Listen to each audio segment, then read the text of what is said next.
Subhanahu wa taala yang mana tidak dapat diubah dan juga ditawar. Dalam menjadi makhluk sendiri itu ada yang pertama zina. Zina adalah hubungan yang dilakukan oleh sepasang perempuan dan laki-laki tanpa adanya sebuah ikatan nikah yang sah dengan memasukkan zakat ke dalam haji yang haram. Dari zina tersebut ada dua macam zina. Yang pertama ada zina muhsan dan juga zina ghairu muhsan. Zina ghairu muhsan sendiri itu adalah zina yang dilakukan.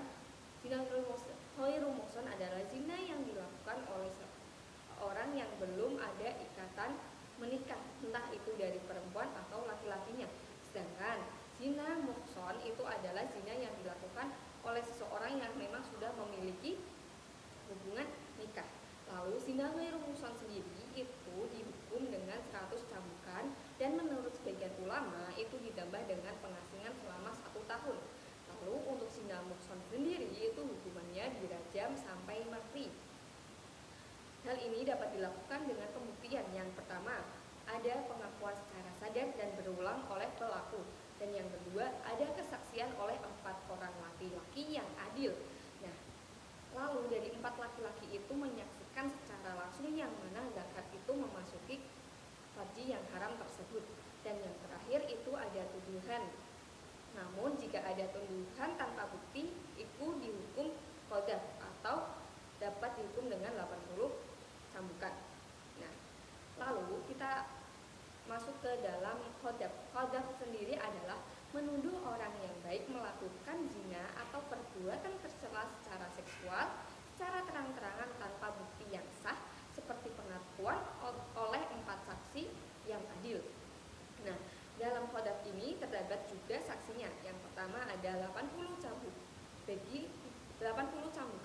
bagi mereka yang merdeka atau 40 cambukan bagi mereka yang budak.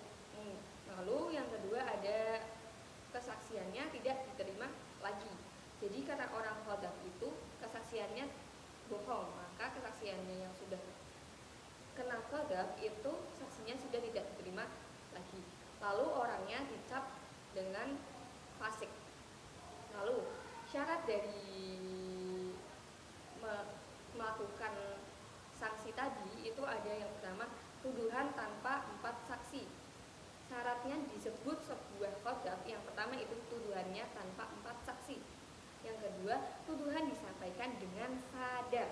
Lalu yang ketiga, dilaporkan oleh yang dituduh.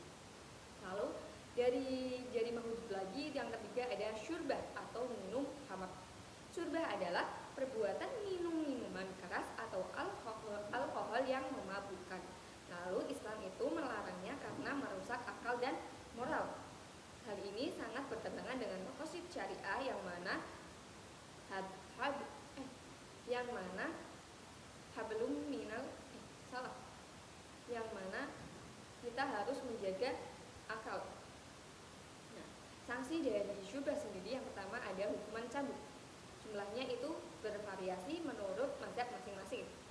Berlaku untuk semua laki-laki dan juga perempuan.